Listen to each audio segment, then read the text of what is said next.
मनसा गांव में एक लोहार रामगोपाल रहता था। उसका एक भरा पूरा परिवार था जिसका लालन पालन करने के लिए उसे कई बार दिन रात काम करना पड़ता था। रोज की तरह आज भी काम पर जाने से पहले रामगोपाल ने अपना खाने का डिब्बा बांधने के लिए अपनी पत्नी से कहा। पत्नी जब डिब्बा लेकर आई तो रामगोपाल ने कहा, मुझे आज आने में देर हो जाएगी, शायद मैं रात को ही आने में देर हो जाएगी, शायद मैं रात को ही आऊं। इतना कहकर रामगोपाल अपने काम पर निकल गया। काम पर जाने का रास्ता एक जंगल से होकर गुजरता था। वहां जैसे ही रामगोपाल पहुंचा उसे कुछ आवाज सुनाई दी।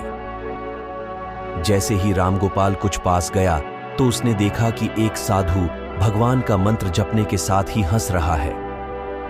हैरान होकर रामगोपाल ने पूछा, आप ठीक हैं? उस साधु को रामगोपाल नहीं जानता था, लेकिन साधु ने एकदम से उसका नाम लेकर कहा, आओ रामगोपाल बेटा, मैं तुम्हारा ही इंतजार कर रहा था। मैं भूखा हूं, मुझे अपने खाने के डिब्बे से कुछ खिला दो।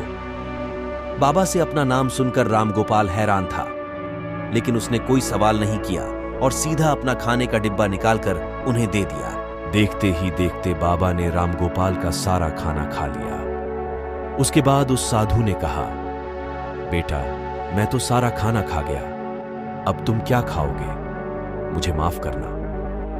रामगोपाल ने कहा, कोई बात नहीं बाबा, मैं काम के लिए बाजार जा रहा हूं तो मैं वहीं कुछ खा लूंगा। तुम्हारा दिल साफ है, इसका इस्तेमाल अच्छे कामों के लिए ही करना और किसी दूसरे के हाथ में इसे कभी मत देना। इतना कहकर वह बाबा वहां से अदृश्य हो गए। रामगोपाल अपने हाथों में हथौड़ा लेकर बाजार काम करने के लिए चला गया। औजार बनाने से पहले उसके दिमाग में आया कि आज इसी हथौड़े से लोहा पीटता हूं। जैसे ही उसने लोहे पर हथौड़े से चोट मारी, वो सीधा औजार बन गया। दूसरी चोट में लोहे के बर्तन बन गए।